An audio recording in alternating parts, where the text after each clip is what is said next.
تمام command centres پر اور تمام بنیادی چیزوں پر جو ان کے عمل کے اڈے ہوتے ہیں، آپ ان پر بمباری کرتے ہیں۔ اور جب آپ یہ کر لیتے ہیں تو فوج کو بھیجتے ہیں۔ پہلے آپ مضبوط کلوں کو ڈھاتے ہیں، پھر آپ اندر جا کر صفائی کرتے ہیں، صفائی کا آپریشن کرتے ہیں۔ اور اسی لیے اکثر لوگ اسے غلط طریقے سے سکھاتے ہیں، کیونکہ وہ بس کہتے ہیں کہ آپ کو سارا دن اپنے خیالات کو قید کرتے رہنا ہے، اور پولس بالکل یہ نہیں کہتا۔ وہ دراصل کہتا ہے کہ آپ کو مضبوط کلوں کو گرانا ہے۔ اس کی ایک خوبصورت مثال دراصل یشوع اور یرو کی دیواریں ہیں، کیونکہ یرو کی سرزمین کے دروازے پر ایک مضبوط قلعہ تھا۔ ہمارے لیے خدا کی کامل مرضی یہ ہے کہ ہم وعدہ شدہ ملک میں داخل ہوں۔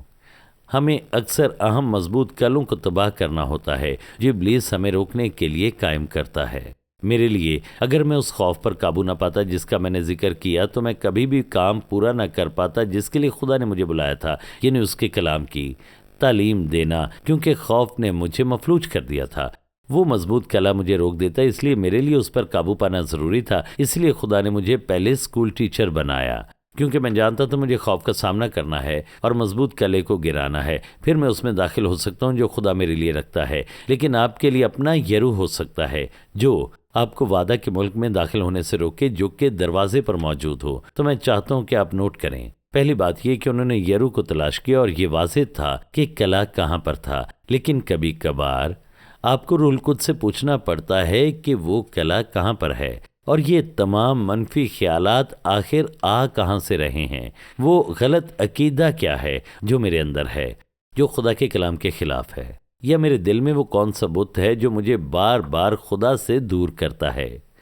سب سے پہلے اس قلعے کو تلاش کریں۔ جب آپ کو معلوم ہو جائے آپ کا یرو کیا ہے تو آپ جانتے ہیں کہ انہوں نے کیا کیا۔ انہوں نے یرو کے گرد چکر لگایا اور خدا کا نرسنگا پھونکا، اور انہوں نے اعلان کیا۔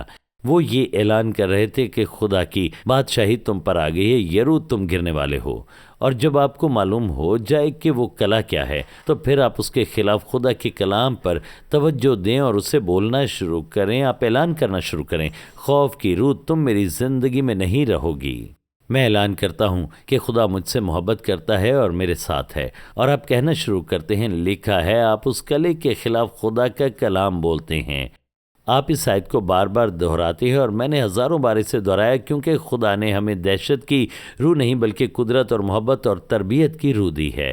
اور میں اس کا دعویٰ کرتا رہا، اور جیسے جیسے وہ یرو کے گرد چکر کاٹتے ان کا ایمان مضبوط ہوتا گیا، اور آہستہ آہستہ ان کے ذہن میں ان کا مضبوط قلعہ چھوٹے سے چھوٹا ہوتا چلا گیا۔ شروع میں یرو بہت بڑا تھا، اس لیے خدا نے انہیں کہا تھا وہ چکر لگائیں تو انہیں بات نہیں کرنی، کیونکہ باتیں کرتے کرتے وہ شکست قبول کر لیتے۔ جب وہ چکر لگا رہے تھے، عہد کے صندوق کی رہنمائی میں خدا کی حضوری کے ساتھ نرسنگے پھونکے جا رہے تھے۔ ان کے ایمان مضبوط سے مضبوط تر ہو رہا تھا، اور پھر 7 دنوں کے آخر میں ان کے دل ایمان سے اتنے بھر گئے کہ سب نے ایک ساتھ زور سے للکارا اور یرو کی دیواریں گر گئیں۔ عبرانیوں 11 میں لکھا ہے کہ ایمان کے ذریعے یرو کی دیواریں گر گئیں، یعنی اب وہ ایمان میں تھے۔ اور جب آپ خوف کے خلاف، غلط عقیدے کے خلاف اعلان کرتے ہیں تو آپ جانتے ہیں کہ خدا مجھ سے محبت رکھتا ہے، وہ ہمیشہ مجھ سے محبت رکھتا ہے، اور پھر خدا محبت ہے اور وہ مجھ سے محبت کرتے ہیں، اس نے میرے لیے صلیب پر جان دی۔ جب آپ خدا کے کلام کا مضبوط قلعوں کے خلاف اعلان کرتے ہیں تو ایک وقت ایسا آئے گا جب ایمان آپ کے دل میں اتنا بڑھ جائے گا کہ آپ شاید ایمان کے ساتھ للکاریں گے اور دیواریں گرتی جائیں گی، اور آپ وعدے کی سرزمین میں اپنی زندگی کے لیے خدا کی مرضی میں داخل ہوں گے۔ لیکن جب تک مضبوط قلعوں سے نمٹا نہ جائے آپ فتح نہیں پا سکتے۔ یہ ذہن کی جنگ ہے، آپ کو اس غلط عقیدے کو تلاش کرنا ہے۔